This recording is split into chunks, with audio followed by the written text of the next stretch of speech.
Assalamualaikum warahmatullahi wabarakatuh. Hari ini kita akan membahas tentang materi teks prosedur.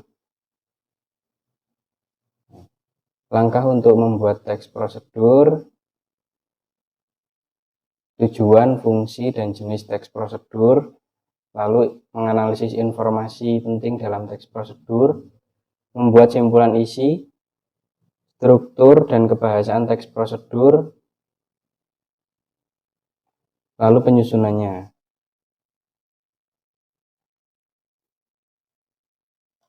Definisi dan tujuan teks prosedur. Teks prosedur adalah teks tulis atau lisan yang berisi instruksi kepada pembaca atau pendengar untuk membuat atau melakukan sesuatu. Teks ini dibuat untuk menggambarkan cara melakukan atau membuat melalui serangkaian tindakan atau langkah-langkah.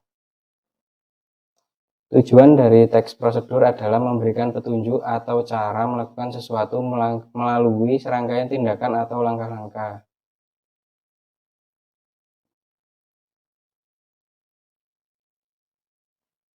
Fungsi sosial dari teks prosedur itu adalah menginformasikan cara membuat atau melakukan sesuatu kepada pembaca atau pendengar.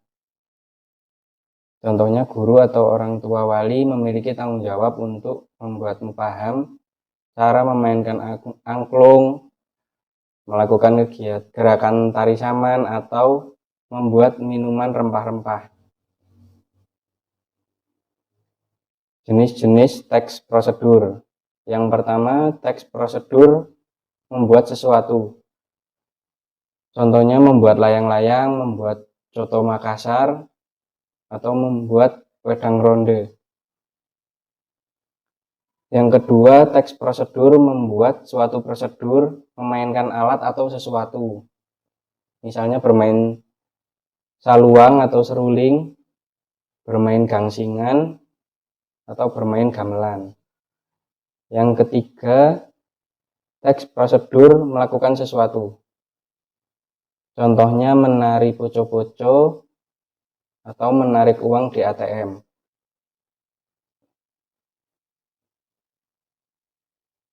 Dalam menganalisis informasi penting dalam teks prosedur, kita perlu membaca keseluruhan teks prosedur, memahami isi teks prosedur itu, dan menemukan ide pokok setiap paragraf dalam teks prosedur.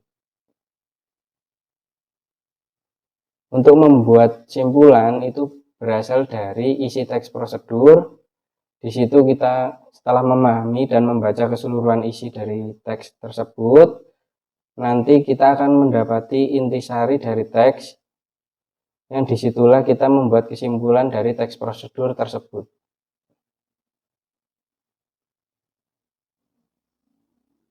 Nah, ini adalah gambaran dari struktur teks prosedur. Di paragraf awal, kita akan mendapati tujuan atau goal dari dibuatnya teks prosedur itu. Di paragraf kedua terdapat bahan-bahan atau perlengkapan. Itu seperti yang tercontohkan di dalam PDF, yaitu menu bahan untuk membuat apem.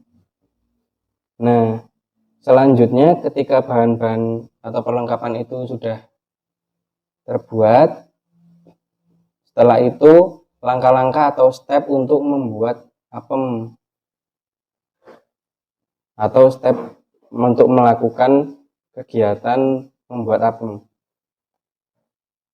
Setelah itu dilanjutkan dengan paragraf penutup. Paragraf ini bersifat opsional, tapi lebih baik kalau misalkan diberi penutup atau akhiran dalam membuat suatu teks prosedur.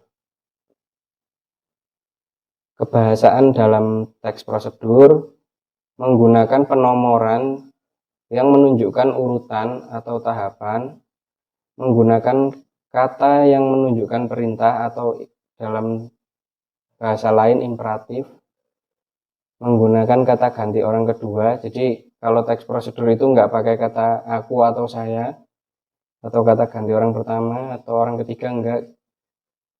Dalam teks prosedur menggunakan kata ganti orang kedua. Lalu penggunaan konjungsi yang menunjukkan urutan. Konjungsi itu kata-kata sambungan supaya sinkron gitu antara tata cara yang pertama dengan yang kedua. Selanjutnya menggunakan kata keterangan. Dalam penyusunan teks prosedur, langkah-langkah menyusun teks prosedur, menentukan topik yang akan ditulis dalam teks prosedur, mengamati cara membuat, melakukan, atau memainkan sesuatu yang telah dipilih. Selanjutnya menuliskan tujuan teks prosedur yang akan ditulis, mencari data tentang topik yang akan ditulis, mencatat alat dan bahan yang digunakan, menuliskan menjadi teks prosedur yang padu, lalu mencatat langkah-langkah secara sistematis. Oke, cukup sekian. Terima kasih. Wassalamualaikum warahmatullahi wabarakatuh. Ya dong.